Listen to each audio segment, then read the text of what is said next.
kids, and perhaps younger, they are about to do what I did and my generation did in the 50s and 60s, and that is a new moonshot.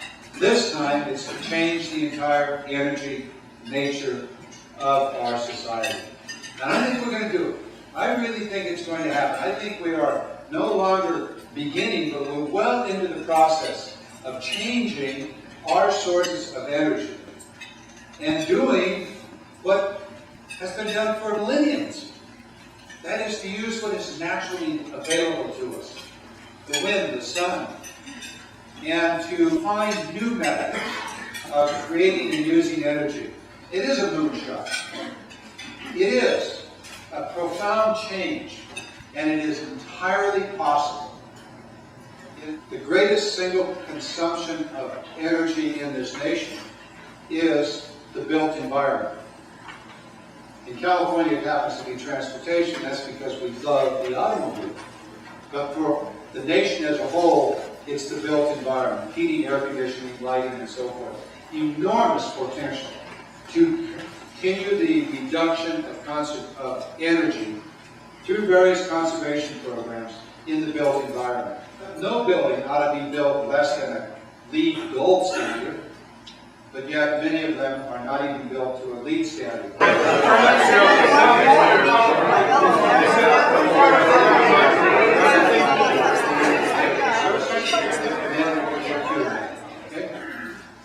On the new energy source side, certainly wind is a major opportunity for us. The wind potential for America is enormous, and it's very, very important for us. In California, wind is also a significant potential source. And for my environmental friends, I like to consider myself one, nothing is all upside. For everything that you want to do, there's going to be a downside, and this is what I call the extension cord problem. If you're going to build a wind turbine, normally they're not built next to the subdivision.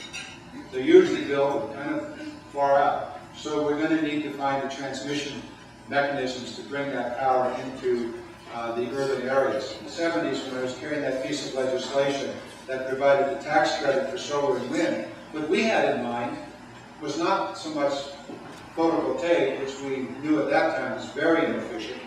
We were actually thinking about solar thermal. Not big solar thermal projects, although there were a few of those, but rather hot water for the house. It turns out that hot water is the second biggest consumption of energy in a home. So why not, on every home, have a hot water heater on the roof? Another area that is rapidly maturing is biofuel. Now, a lot of different biofuels are out there. I never thought for a moment that the corn ethanol was going to be the way to do this thing. Kind of proved that it's not a particularly good way to generate a biofuel. Nonetheless, we have a lot of it around, and it's going to continue for a while. But there are other biofuel opportunities that do exist, and I think we're going to see ourselves moving towards those. Certainly, this very use of cellulose materials and all of that will come about as the technologies and as the research moves along. The other area in biofuels, which I think is going to really be exciting, is in algae. Now, I call this the slime business. But in algae, it turns out that most oil that we pump out of the ground really was a result of algae production in eons ago. It's possible today to use a feedstock, which is now a waste product from a sugar factory, for example, or from various kinds of cellulose materials. You can use that feedstock to grow algae, and that algae can produce an oil. So it's possible here that we can see a zero carbon fuel, zero emission carbon fuel, one that recycles the carbon. The key ingredient in all this is the political will. Al Gore had it absolutely correct. We know that we can do these things. They're either proven or they're about to be proven. The research is there. We're advancing all of these things. That's not the question. The question is one of political will. And so as we look at the future, we have an incredible opportunity, a new moonshot, one that will dramatically alter the nature of our energy source. And in doing that, we also alter the nature of our workforce. And here's my final thought. All that I've talked about, whether it's the adaptation piece of it, the built environment, or whether it is the new technology, solar, wind, thermal, or biofuels, all of these require a new kind of workforce. A workforce that is educated and skilled and prepared to do that work. And it's not work that will be exported. It's work that will be done here. Certainly the built environment will be done here. Much of the manufacturing of the wind turbines is now migrating to California. These machines are big and they're clumsy and they're hard to ship.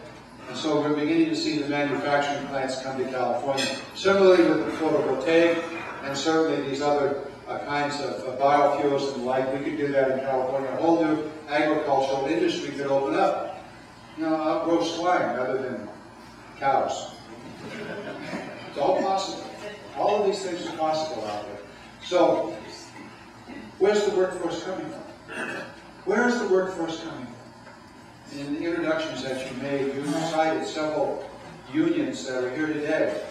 They are, I think, one of the key elements in providing the workforce that we need for tomorrow. Because they have the apprenticeship programs in the building trades, carpenters, for the built environment, learning what the new Title 24 requirements are and how to build those systems.